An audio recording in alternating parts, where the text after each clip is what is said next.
All Digital Radio Network. Want to go out to a movie? Or maybe watch a movie at home, but you can't decide on what to watch? Head on over to freemovieinformation.com. The movie trailers and descriptions for thousands of movies, both current and older, are all in one place. freemovieinformation.com. Thousands of movie trailers, one location. freemovieinformation.com. Hey everyone, thanks for listening to the All Digital Radio Network. Whether you're a brand new listener or a longtime fan, you've probably noticed that we have quite a lineup. Do you have a business, an organization, or a group that needs global exposure? Have you been priced out of the traditional radio market, or are you seeking a new, innovative way to reach your customer base in this advanced digital age? Radio advertising is one of the most inexpensive and effective ways to get your message out to the mass public. We have advertising packages for almost any budget with the same quality you've come to expect from the All Digital Radio Network. Give us a call today at 312-324-0180, or you can email us at advertising@alldigitalradio.com. Let the All Digital Radio Network broadcast your business message to the world crystal clear. Did you know that the federal government gives away over $400 billion in grants each year to private citizens like you? Go to findthegrant.com. These programs require no credit check, no collateral, no cosigner. What you need is the correct information found at findthegrant.com. If you're a U.S. taxpayer, you are entitled to your slice. Get the information to get started today. www.findthegrant.com. You are listening to the All Digital Radio Network.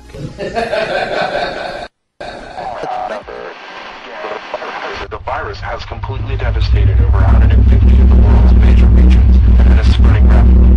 At this point in time, we know of only one method of killing the creatures, or to destroy the brain. Be on the guard of any loved ones who may have recently been in any sort of contact with the infected. And if you find yourself in a threatening position, please do not hesitate to act. Again, because this is not a test. This is not a joke. We as a species are overwhelmed. We are outnumbered. Walker Wednesday starts now. Oh my God, they're everywhere. There's a sun that shone on my head. The sun in my life, it is dead. It is dead. Where is the light that would play in my streets? And where are the friends I could meet? Yeah, it's a little creepy. I live far. That song is growing on me. CB's still singing. Oh, I'm sorry. Welcome to the show, everybody. It is, what is it? It's March the 11th, 2015, and tonight we're going to review the Walking Dead, AMC's hit TV show, number 513. That's season 5, episode number 13, Forget, which aired just this last Sunday, March 8th, 2015. And right here in the bunker, that's what we are. This is the bunker. It used to be the Cyber Cow Barn, and it was a Papa Dirt studio. Now it's the bunker, an undisclosed location. And we're going to break down this last episode of the AMC's Walking Dead. With me tonight, Miss Wendy King. Hey, yeah, the bunker, it would be a good place to be during a zombie apocalypse. I feel safe here. Well, yeah, but I've only got enough water for me, so that I've only got enough hair care products, so just me and Daryl, that'd be it. I don't have hair. I can stay. Oh, cool. CB can stay. And also with us tonight, Mr. CB Snow. Hi, everybody. We got to get it out of the way.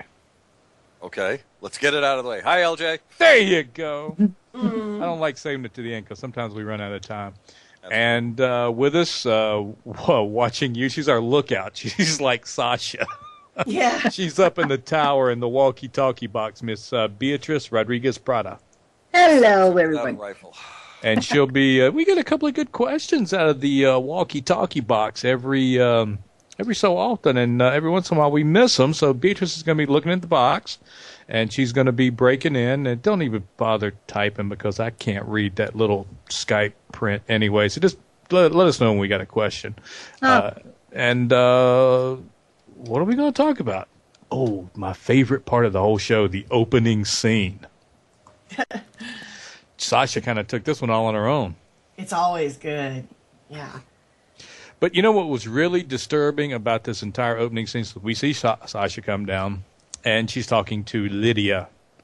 Why does the fat girl always have a name like Lydia? They can't just call her Beth or Sue or Mary or anything. It's always got to be Lydia. The fat girl. That's so... She is. I can't help it. How do you get fat to Lydia, something? that encyclopedia, Lydia the tattooed lady. Right. How do you get that big I know. in a zombie apocalypse? Obviously, She knows curing where your the- own prosciutto. Oh, That's why they only had a quarter bar of chocolate left. Yeah, she knows where the chocolate is. Was. But yet, you wouldn't think there would be fat people in the zombie apocalypse.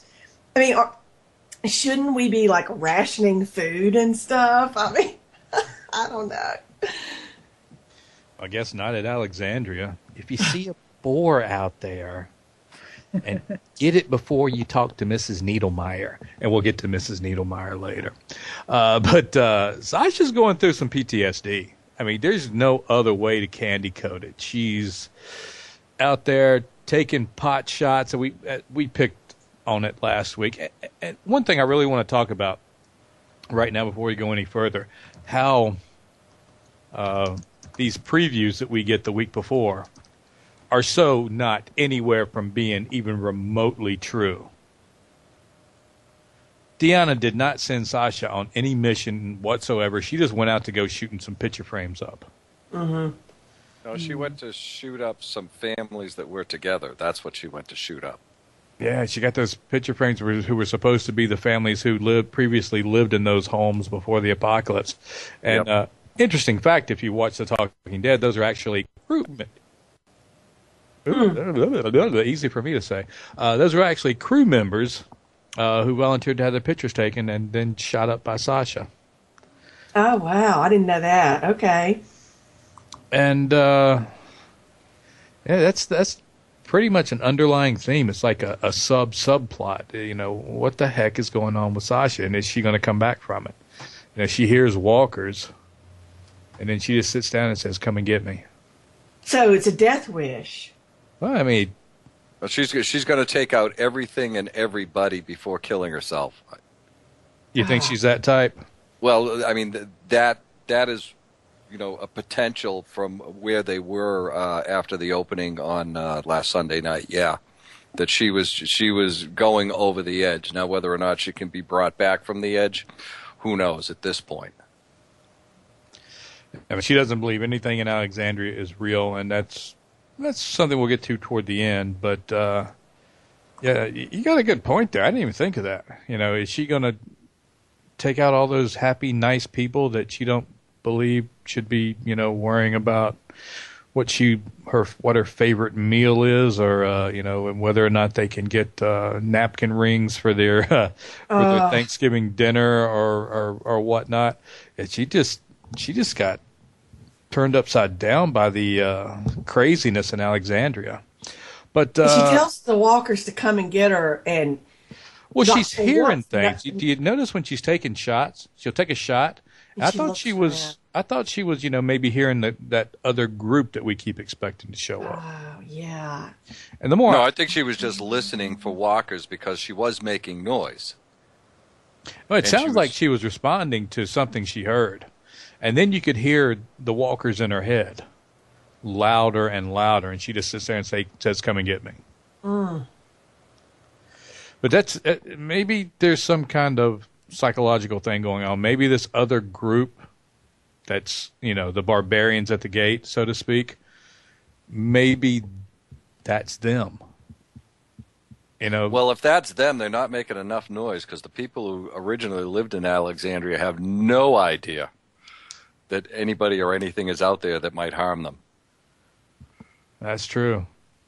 I mean, Aaron knows, and probably Deanna might know, but everybody else, clueless. They brought up an interesting point on the Talking Dead afterwards. When you just mentioned how Aaron knows things from being out in the real world. Mm-hmm. Do any of them realize that people come back? And apparently the consensus from 2 cast members was that no, the people that live in Alexandria, the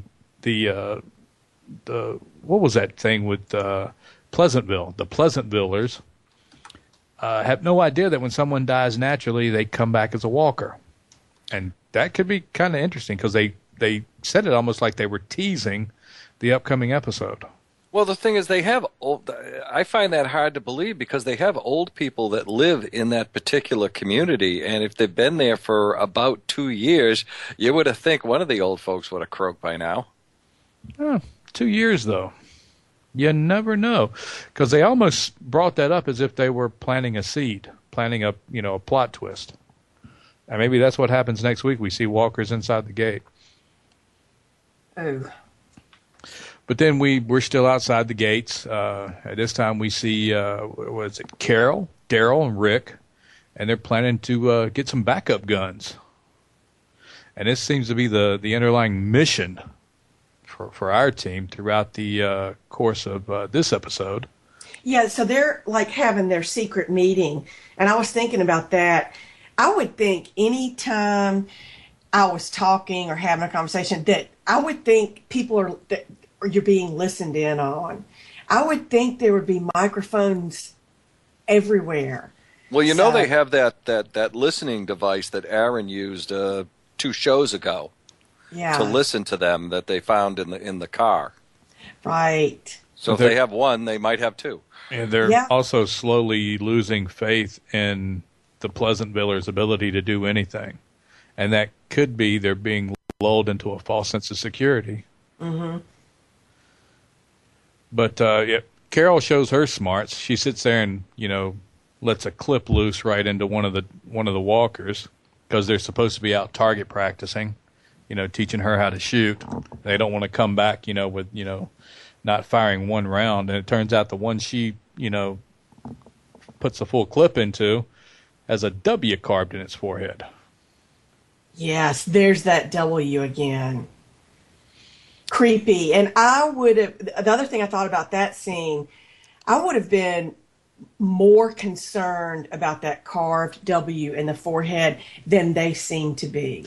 Oh, no, they freaked out. You think they freaked out. I mean, as soon as they get back to Alexandria, and they want to, start. That's when they start. We need around-the-clock patrols. You're right. We need somebody in the watchtower. That's pretty much what triggered their, little freak out because they talked about security before, but not like that. I mean, it seemed to light a fire under them because this was something they saw at Wiltshire. Yeah. And it seems like they were invaded by an army, and everybody was hacked up and killed, and W's put in their foreheads and so forth. Mm-hmm.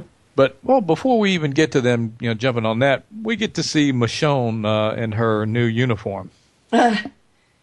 Looking good, woman. And I didn't know they made split back police jackets. Was that like a fashion statement, or? It's like what she's always wearing. It's just. And at first I thought maybe she painted her split-back jacket. No, it's a split-back jacket.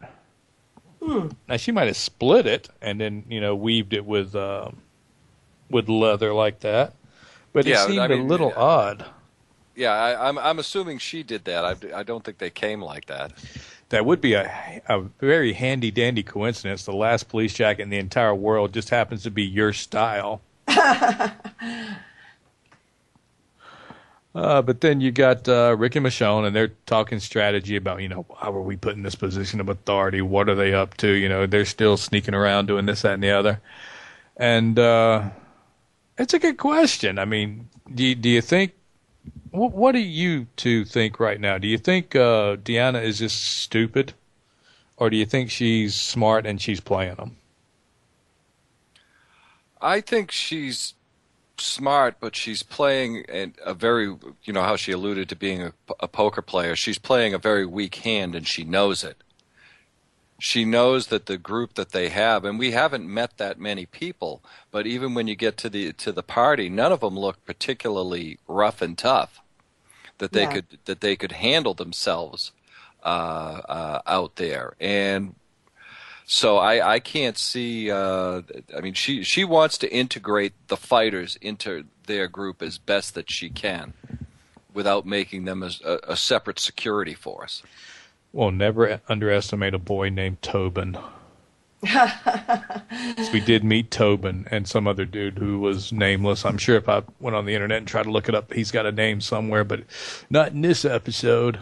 Yeah, it doesn't seem like there's that many people there in the compound, because you would think everyone would be at that party, and there wasn't a lot of people at that party.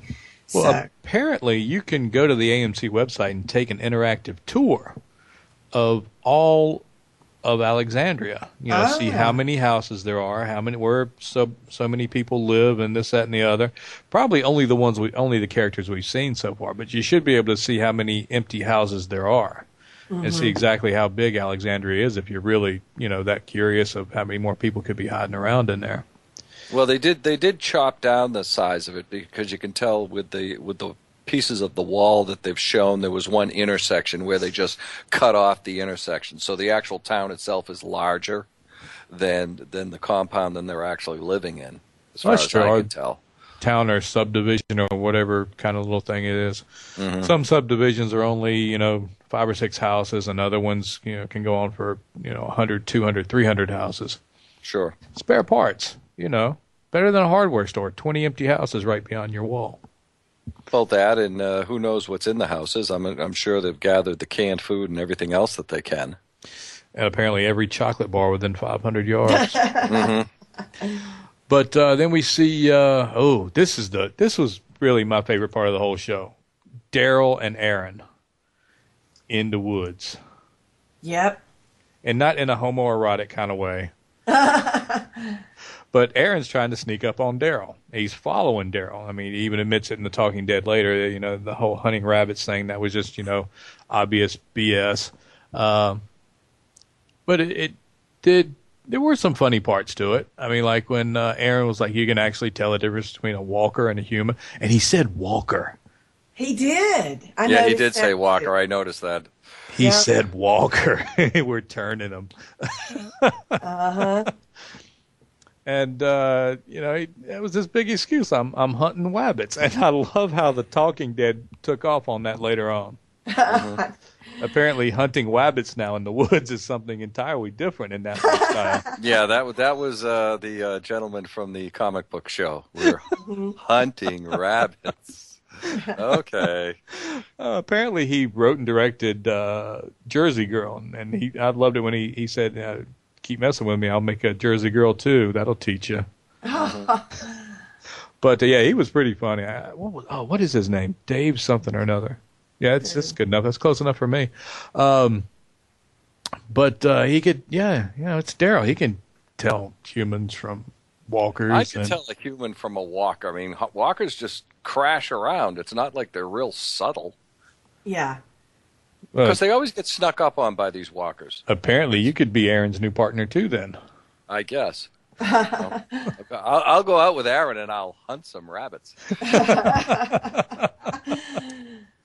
But then we see Aaron following Daryl around, and they're already starting to think alike, because Aaron knew Daryl was following Buttons.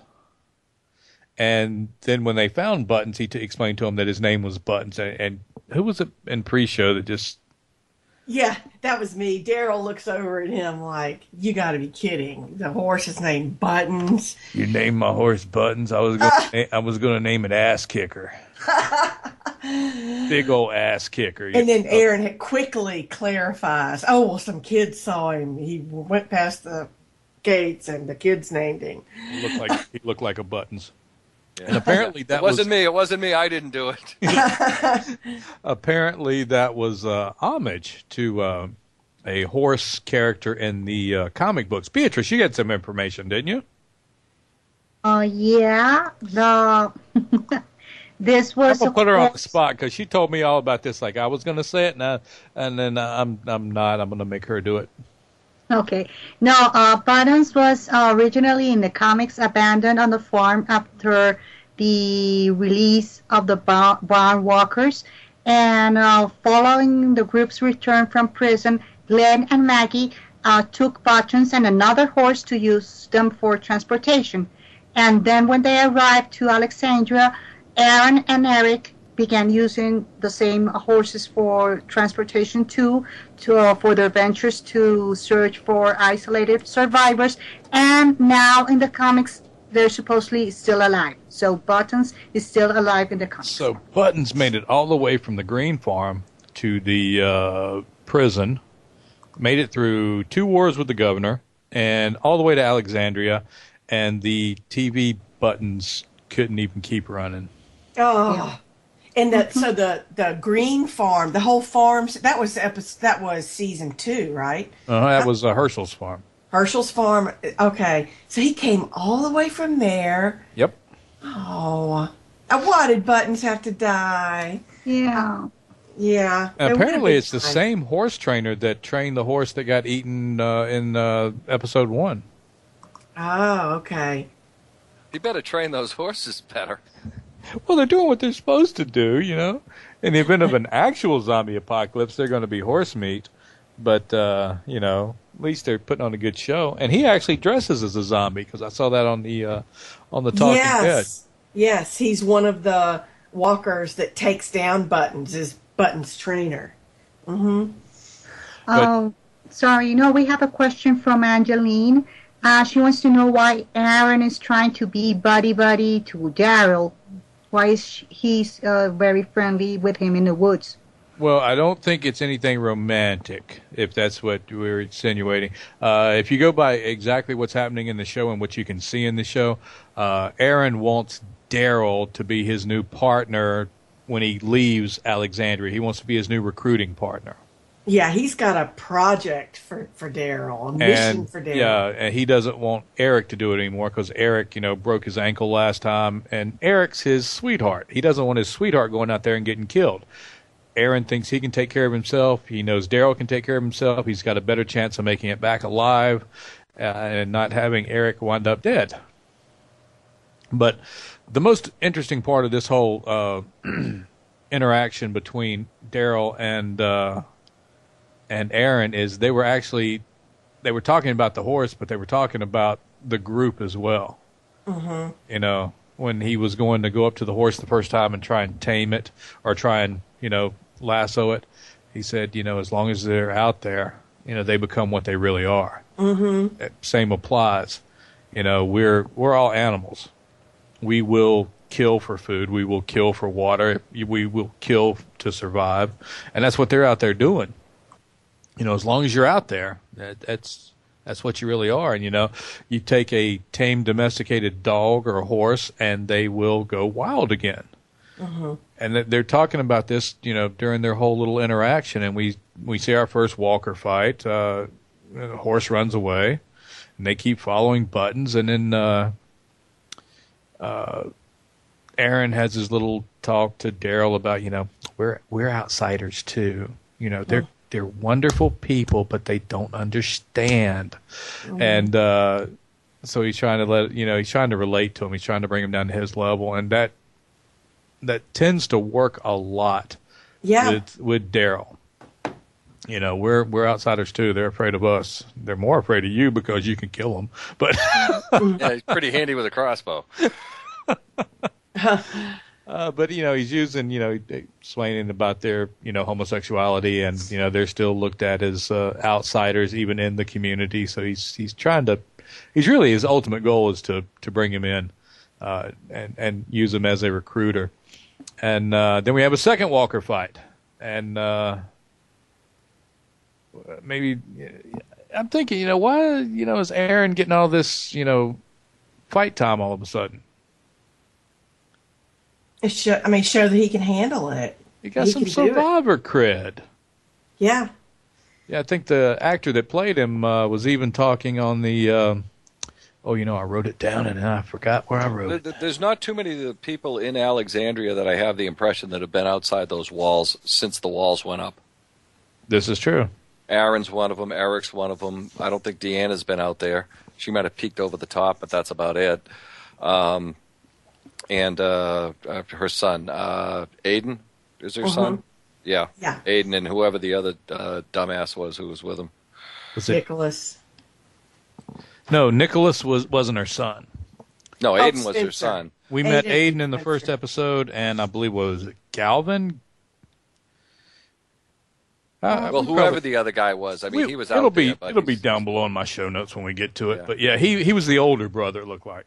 Yeah. Yeah, he doesn't look like he's much of a, barbarian either. No. Like I said last week, if Aiden is the toughest one they got, they're SOL. I bet he played a mean game of zombie video game, though. Yeah. But, like I said, we get more Walker fight. And, Aaron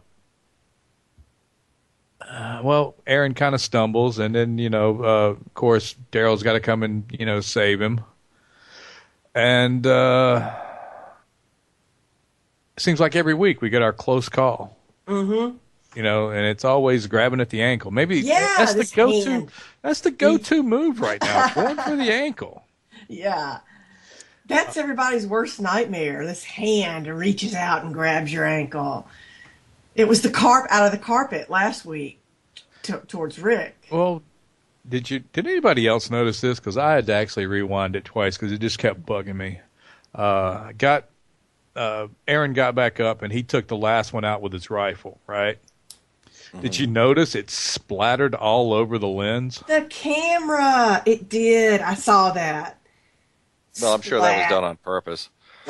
For effect, it could have been. That could have been a direct. Well, if they blew the cut, they would have done it. They would have fixed it somehow if they didn't want it in there. I mean, it is a show that they record. Yeah, that's true too. Maybe they had to have done it for the effect. But then we lose Buttons. Oh, Buttons. He was a good horse. Oh. Of course. Why don't the horses kick? If you watch either one of those horses, the one from the absolute first episode, or you watch the late great Buttons, neither one of them gives one of the zombies a kick in the head and runs away. I mean, I don't know. Maybe I've got a horse, but I never go near it because it hates me. That's what I mean. I would never ride anything that was smarter than I was. So I will never ride a horse. But I have seen at rodeos when they get a bunch of guys around like a bucking bronco, it calms it because it can't go anywhere. Maybe there's something psychological about it. Maybe. But I mean, you think the first time something took a bite out of you, though, you'd just be done. You'd just kick like crazy. A cornered animal will go crazy defending itself and try to get away. But you've got a wild animal, but it's a domesticated wild animal, and that's the point they were trying to make. They even said, he always ran. Who knows if he didn't kick him in the head and ran? For the last 2 years, he ran. Mm-hmm. But then, Daryl almost gets him to come in and almost gets him lassoed and almost gets a mane put around him. And maybe his domesticated side triggered. And he just, stopped. Yeah, but still, I think you're right. First guy takes a bite out of you, I'm gone. You got to wonder how many people would it take. Now, if you remember the scene in the streets of Atlanta, that was a couple of hundred people. That horse wasn't going nowhere. That horse couldn't go anywhere if it wanted to. These were, zombified walkers. They were just, dead weight. No pun intended. They didn't feel pain. They couldn't be killed. And they were literally 10, 20 deep in a circle around this horse. Yeah. But there were only like 5 or 6 for Buttons. Button just gave up. There's a lot of giving up lately. Oh, I think you're right. Yeah, it's like he gave up. And then, this is when you get Daryl on your side, when he can relate to you and, see you going through something. You're not just fake. Mm-hmm. Well, I knew Aaron was good in the fight. Well, That's like I what said, Daryl found he got his survivor cred. They got to give Aaron some survivor cred. And you hear the actor on The Talking Dead, he's like, "Oh, I got to be in a fight. I got to be in a fight." He was all excited about it. In between his little impressions that he was doing all night. His impressions were great. Which one did he do first? He did Liam Neeson. That was and the Michael second. McConaughey. Yeah, awesome. Matthew McConaughey. Yeah, Matthew McConaughey. Matthew. All right. Yeah, that was great. All right. We're talking about The Walking Dead. Oh, that was so funny. Talented guy. But then we'll pull one of them out during the show. Yeah. He said that's why he got the part, but I wonder where it's going to come in handy. Obviously, just switching his demeanor. Then we go back to the power meeting that we kind of touched on before. This was, I think it started out with Maggie. Maggie's just she's being groomed to be a Politico, isn't she? Yep. Yeah. Maggie, Michonne, Deanna, Rick, and then Sasha walks up later. And Rick's just, pitching security. He just, he's just, you got to put guards on. We got to, make sure no one's getting over the wall. We got to do this, that, and the other, because he freaked out for seeing the W on the walker's head. And, Deanna will consider it. She will consider letting Sasha be in the clock tower on guard duty. Oh, that is such a stupid idea. What's that?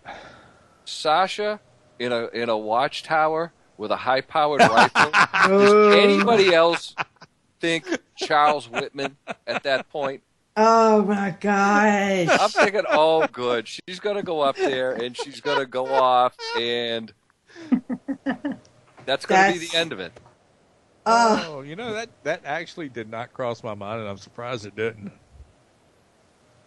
I flashed right back to, I think it was 1962. Was that Austin or San Antonio?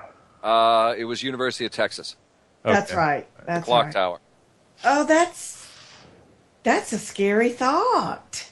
Sasha up there with a high-powered rifle with a scope. And she's a damn good shot too. Yeah. But you can't go for the headshot if you're going to be up there. You got to go for a couple of heart shots, so you got some zombies running around there doing some work for you. You got to plan that out. Well, if you shoot him through the heart, then you get to kill him twice. It's like a bonus. Oh, cool. Serial killers probably got. Oh, we need to see a serial killer in the apocalypse. All kidding aside, but wouldn't they be like the best? There was a serial killer on Star Trek Voyager when some aliens took over Voyager, and they let the serial killer loose, and it killed all the aliens. And it was that creepy little guy that was actually on Aliens with Sigourney Weaver. He was the mad scientist that was like hitting the aliens with the steam, and they got out and got him. I can't remember. He's a character actor. Can't remember his name. But he's a creepy little dude, too. Yeah, I kept expecting that little creepy little girl to come up in this episode. To look at the flowers girl. It was just that creepy. But, in exchange for considering putting Sasha up in the, watchtower, which probably ain't such a good idea. No. You have to come to the cocktail party. That would be like having Charles Manson, host your cocktail party. But what is it with this damn cocktail party? It's the weirdest, creepiest, strangest cocktail party. I know. Yeah, you got. Excuse me, guys. Before you go into the cocktail party, we have another question here from Lois. She wants to know why we haven't ever seen a zombie animal in the show. So it doesn't. Anybody want to take that? I'm assuming it doesn't happen to animals. From what we've seen, it doesn't cross whatever the virus is, doesn't cross species. Mm-hmm. And they've never actually said that, but if it did cross species the way it does in what is that video game turned into a movie with the zombies and stuff on it. Oh, I know which one you're with talking the about. girl who's like a superhero kind of thing, and she does all this stuff like in the Matrix or whatever. Anyway, they got mutant zombie dogs in that come after you because the virus crosses species. A lot of things don't cross species. One of the zombie thrillers, 28 Days Later. 28 Days is with Sandra Bullock, and 28 Days Later was the good one. You see them fighting, and it's not necessarily a zombie plague, but it's a super rabies plague. And one of the reasons why rabies isn't as virulent as it is because it doesn't cross species with a lot of animals. For example, squirrels and chipmunks and stuff like that. They can't get rabies, because if they could, as many squirrels are in New York City, we'd have an epidemic probably every single year. Yeah. And it would be much, much, much worse. So certain things don't jump species, and we're just assuming that this particular fake zombie plague doesn't cross species either. Well, it wouldn't make sense that it did, because, I mean, as animals died in the forest, as they naturally would, they would all become zombie animals and infect and, kill other animals, and it would geometrically progress. So that, all the animals would be zombies probably very quickly. Cool. Well, they're eating all the horses, so what animals are going to be left? Well, I mean, we could always go hunting rabbits. And I believe, a few episodes back, we were looking at 2 huge dairy farms that were just loaded down with zombies. They probably got in there and ate all the cows. What would you give for a steak in a zombie apocalypse? Oh, gosh. But anyway, we get a little brief encounter with Carol Brady. With the housewives, talking more applesauce. Isn't that applesauce? Man, they love the applesauce. And talking about, she kind of sneaks off, Rick, we're going to steal the guns now. Said, no, I'm going to do it all by myself because she's invisible again. Yes, she is. She looks so cute. She's got that nice flowered sweater. She's just adorable. Flowers! It's flowers! Look at the flowers! Look at the pretty flowers. So creepy. I already saw the little clip. Somebody called it "Look at the Flower," FLOUR. Yeah. But she's there, and she's kind of checking out the place. That's when she meets Tobin for the first time. I'm sure, if they took the time to introduce him to us, he's at least going to, probably get killed next episode. Yeah. So, hey, that's probably who we're going to lose. We're going to lose Tobin or somebody like that. You know who I wish would have stayed around for a little while? That guy that went to the high school to get the equipment to save Carl's life with Shane. Yes. Otis, I believe. I can't remember his name. Right? Yeah, it was Otis. I think it was Otis. Otis from Mayberry. Well, yeah, but, he wouldn't even cared. He just got drunk with the zombies. But that guy would have been the coolest guy to still have around at this point in the show. Because he was handy. He was, not bad shape. It just, Shane needed to run faster than one person, and he was the one person. That was kind of cruel. I'd have done the same thing. But then we get to the cocktail party, and we see Rick walk in with Judith and Carl. And did anybody notice that the Abe actually got some airtime? Yes, he did. Abe and Rosie, they got their 3 or 4 lines. Yeah, but there were some good lines. Yeah. I don't know about this. They have beer. I'll try. That line cracked me up. They have beer. The awkward cocktail party. Everyone looks so awkward, so out of place, so uncomfortable. They hit it on that. They were so in character. And they felt so out of place that they actually played on it. They didn't know what to think. They were actually so uncomfortable acting like normal people, the people that we've been following all these months. Now, the new people, the Alexandria people, they were just like, oh, we're acting like we're at a cocktail party. Yeah, we do this all the time, every Saturday night. But, Andrew Lincoln and Norman Reedus, and they were just, mortified because they're Norman used to... never made it there, I thought. Yeah, Was he there? almost went it. He almost went it, but he didn't quite make it. But the rest of them were just mortified. Yeah. And they Except used for Abe, because he had beer. You gotta wonder, how much of your sense of humor is going to last in an apocalypse. And then, if you got too much of a sense of humor, your own crew is going to shoot you. So you got to know when to turn it on and when to turn it off. And Abe does a pretty good job of that, even though he's very overly dramatic. But then Rick meets Reg, as we expected. Yep.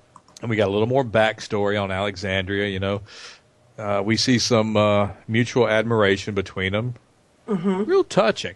And this is the one thing I didn't really pick but up. it's all BS. Well, it is and it isn't. But if you notice one thing about Rick, and I didn't really notice this until I started writing these show notes, he's got this thing about elders. Look at him and Herschel. Yeah. Look at the story about his grandfather. And then I think look at maybe- him relating to Reg. Yeah. And he was He wants brought to up right. rip Reg's throat out. I don't know about that. Because, especially when the Rick and Reg and Reg's wife, whose name escapes me at the moment. Deanna. No, Yeah. not. Yeah, Reg is Deanna. the old guy. We're not talking about Porch Dick. Okay. All right. I'm sorry. I'm in the wrong spot. All right. Porch Dick. Yeah. Yep. And we all So- got Porch Dick trending on Facebook and Twitter. Yeah, that was pretty But funny. Reg was the old guy. He's apparently, and I was wrong, Yes, he's not yes, a yes. contractor. He is a professor of architecture. So he's not a big, brawny contractor like I And he thought. compliments Rick and tells him how impressed he ball. was watching the videos and how he was an impressive guy. So, and then I offers just him a built the drink, wall. and Rick's like, "No, I'm good." And then he takes the drink after all.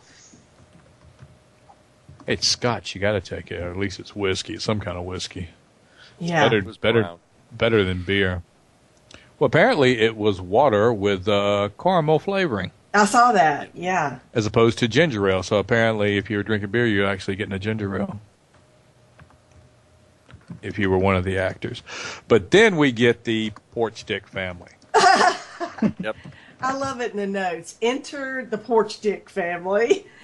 Mm-hmm. Oh my The Porch Dick family. Da-da-da-da. Da-da-da-da.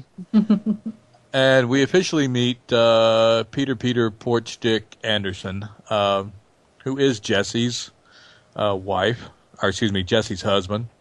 And we did see Peter a little bit in the previous episode when he was on his porch being a dick. Right. Yep. And Hence the name Porch Dick. There And you go, in my- case anyone was wondering. Yeah, my initial reaction was, okay, Rick is going to just get rid of this guy. But it turns out he's the doctor. Rick can't get rid of him. He's a valuable member of the society. You got to have a Can doctor. he shoot? Excuse me, Wendy. Can he shoot straight? Can he handle a machete? If he can't do either of those things, he's Walker food. But he's a doctor. If somebody gets You sick. know something? I do believe we left a doctor back in Atlanta, and I think Rick knows exactly where he is. What? Who is that? Doctor. Oh, that's right. There is a doctor, Doctor, back in Atlanta and in Grady Hospital. Yeah. Yep. So, Rick Okay, knows where he's at. you see the tension between Jessie and her doctor husband. Mm-hmm. She's like, "I'll go get a drink" or whatever. She's like, "I could go." He's like, "I got it." Yeah, he snaps at her. Absolutely. Well, did you hear they explained that in their backstory? They allowed her to say a little bit of the backstory on The Talking Dead. Did anybody see that? No, I I saw didn't it, see. but I don't remember what. Apparently, they were both loved art, and they were both art majors, and they were in college together, and she got pregnant with their first son, and Peter had to give up his dreams of being a hippie artist to be a doctor and support his family, and he's been resentful ever since. Oh, because she got pregnant. Because she made him better. Oh, wow. Okay. Well, you got more use for a doctor in a zombie apocalypse than you do an art history major. Yeah, it's true. Especially an artist that makes sculptures, you can't even get the owl eyes right. Yeah. But what was going on with Jessie? Blah, blah, blah, blah, blah, blah, blah, for her first little speech. It's just so good to have you, and blah, blah, blah, blah, blah, blah, blah, blah, blah. It was, I mean, it couldn't have been written any worse. Yeah. It was typical cocktail party, superficial conversation. Yeah. I guess, if that's what you want to call it, but it was exceptionally bad. Yeah. But we saw Stamp Boy, who would later become Cookie Monster Boy. Yeah. I believe his name was Sam. Mm-hmm. So that's the youngest son. And you Jesse's two, son. CB, these two went crazy trying to figure out where the A came from. They thought it was on the trees outside of Terminus. They thought it was... You guys were just all over the place with this, weren't you? The Me? two of you. No, Beatrice and Wendy. Oh, the A? Yeah, the A standing for... It's like the Scarlet Letter, right? It could be the Scarlet Letter. It could stand for Alexandria. Yeah. I thought it was very interesting. Oh, they were looking up old episodes. They were trying to look in the comic books. They're going online trying to figure out what this A was. Apparently, the kid's just got an A, and he stamps it on everybody's hand that's in Alexandria. Yeah, so it's really you're a member now of Alexandria. Yeah, it's sort of like you go into a club and they give you the stamp on your hand, on the back of your hand. Mm-hmm. But I couldn't help noticing the A for the Scarlet Letter that we all had to read in high school. They went off for hours trying to figure out what. Oh, I know what it is. I know what it is. I know what it is. Maybe we'll find out next show. Yeah, but it also showed up in the side of the rail car at the terminus, and where they were trapped, there was an A there. I don't know. Nothing here. We've only got 26 letters in the alphabet. I mean, if you stick letters around, you don't have a lot of choices. Well, we'll see. We'll keep an eye on it, make sure it doesn't pop back up. But that's just one of the things about this show. Like I saw the girl walking the dog last week and thought it was a wolf. You're looking for a plot twist in every single thing. Which is probably what they want. Yeah, I mean, they're killing us at this point. We love it. We're going to watch it. We're going to watch it 5 times. We're going to watch those stupid Sprint commercials 5 times because we can't tell the difference between that and the show. Mm-hmm. It was a good one. The zombie. Anybody saw the Sprint commercial? Yes. Yeah, I know. I thought the same thing. When the commercial mimics the show, that's saying something right there.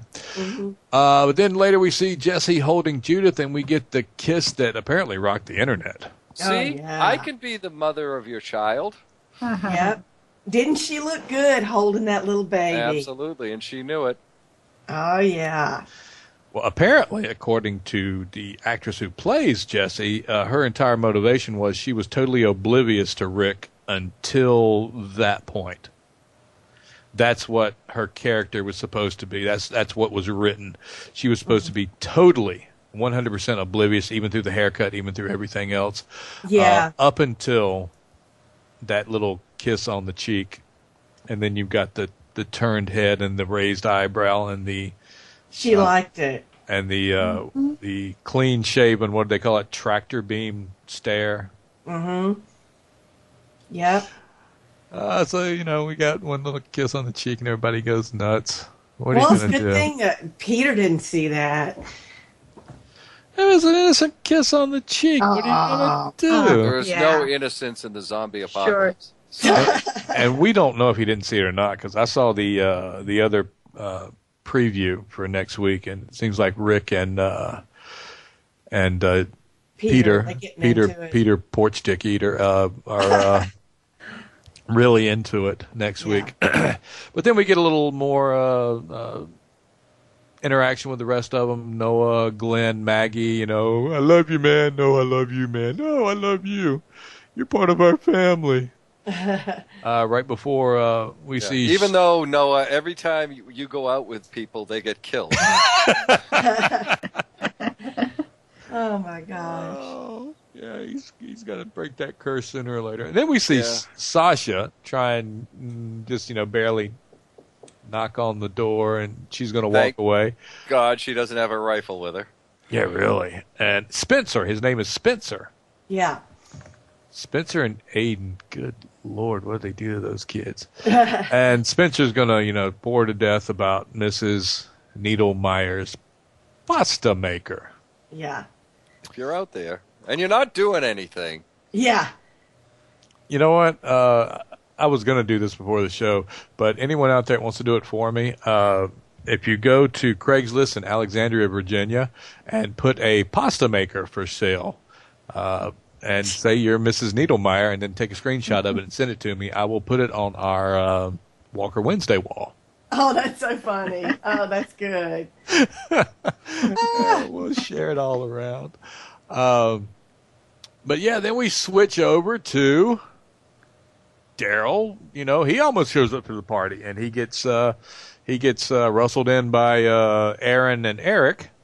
For the spaghetti dinner. Hey, who can say no to a spaghetti dinner? Yeah. Especially if you inhale spaghetti and almost choke on it. That was the best scene for me. Yeah, I'm just going to shovel this spaghetti in. And they're looking at him. We invited this animal into our house. Yeah, he's slurping the spaghetti. He's wiping his mouth on his shirt sleeve. Oh, that was awful. It's like, where are your manners?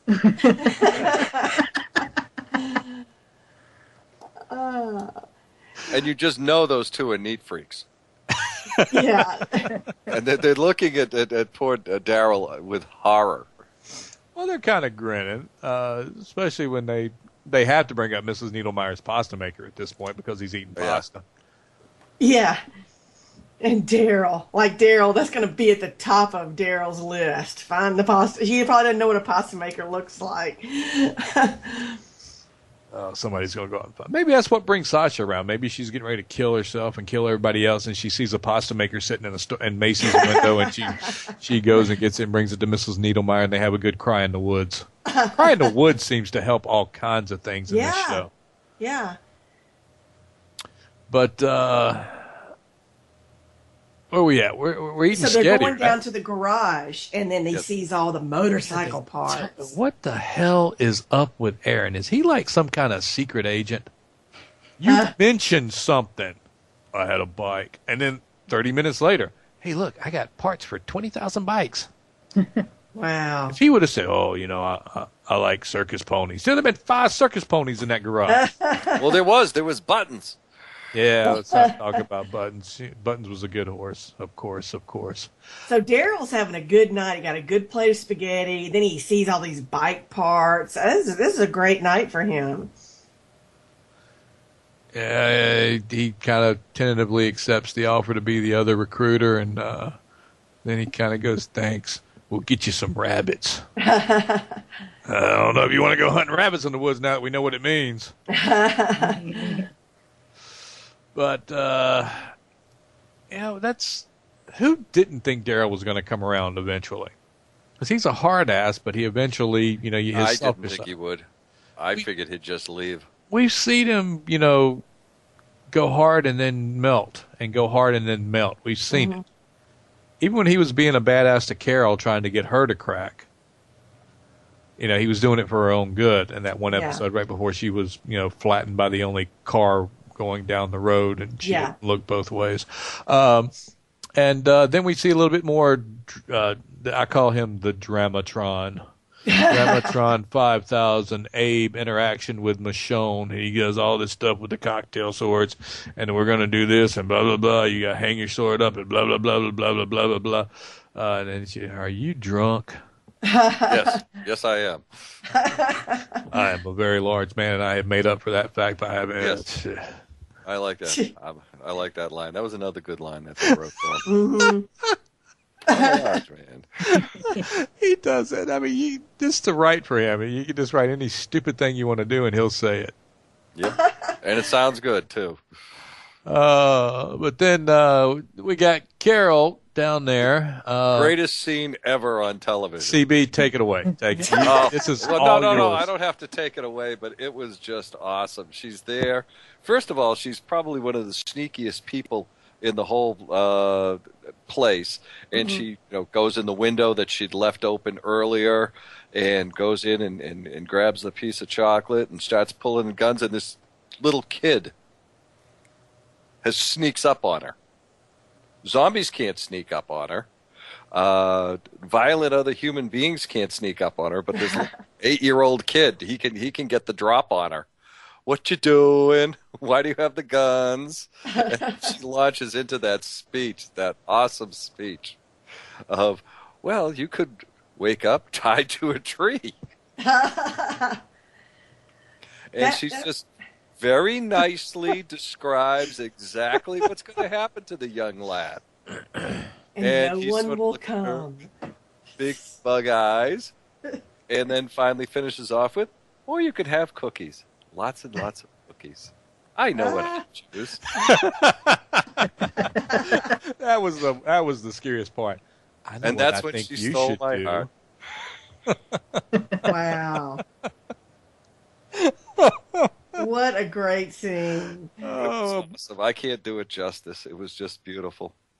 I mean, just in one little bedtime story, she reasserts herself as the biggest badass in the entire series. Mm-hmm. I mean, the poetic license in that alone is just incredible. Mm-hmm. But you know she would do it. Oh yeah. She would in a heartbeat. I believe her. But we're running out of time. Well, real quick, we had to go back to the party for Sasha's meltdown and flashbacks for her PSD, and we see Tyrese, which I thought I saw the other week, but I don't think I did. But that's what you worry about? What I want to eat? Blah blah blah blah blah blah. And then her and excuse me, her and Deanna the next day, where she looks and says, "This isn't real. Nothing here is real." And Deanna looks right there and said, "That's bullshit." Deanna's mad. Oh yeah. Deanna's also wrong. And I was wondering on that scene, this final scene, do y'all think? I mean, is Sasha leaving? Like leaving? Nah, she looks like if she's she going doesn't out get up in that clock tower with that rifle, she's leaving. I guarantee it. Gotta wonder where she'd go. But then we got Carol, Daryl, and Rick, who are, splitting up their guns, and Daryl's kind of playing in, Rick's kind of going psycho himself, and then we got the Porch Stick family that comes along. Oh yeah. And he looks at Mr. Porch Stick and he puts his hand on his gun. How creepy was that? And that was very I'm just going to shoot you. And right then here, middle of the street. Then we've got the song that. We're not going to have time to play it. But and then we go up, and I love what the comic book guy said. Is he, akin to the guy outside of the wall? That's us. We're the Walking Dead inside, or is, that used to be me? What's he saying? Well, again, you see the top view, and you see Rick on one side of the wall and the Walker on the other side of the wall, and what's separating them? An inch. Yeah, 2 inches, something like that. Again, it's the we're not that different. We got more questions than answers. Real quick, because we only got like 30 seconds left, I want to remind everybody that the companion series to The Walking Dead has been picked up. We will have 2 years of another Walking Dead show, which means we might need another half an hour here. Who Yay! knows? But stay tuned. We'll have more information as soon as possible. I want to thank Wendy King. I want to thank Beatrice Pratt. I want to thank CB Snow. You can catch him Mondays at 10 p.m. on Off the Hook Radio. You can catch the rest of us Sundays at 8 p.m. on the Dirt Farmer Live Farmer Radio.